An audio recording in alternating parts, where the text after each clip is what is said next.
জগন্নাথ দেবের 56 ভোগ।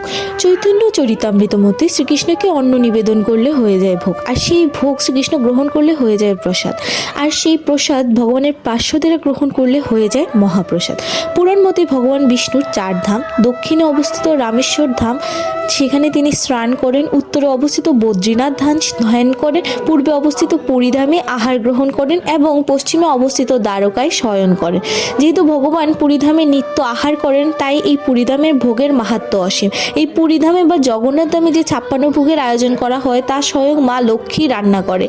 আশ্চর্যের বিষয় হলো, রান্নার পর ভোগ থেকে কোনো সুগন্ধ আসে না, প্রসাদ হওয়ার পরই এর স্বাদ ও সুবাস আসতে থাকে।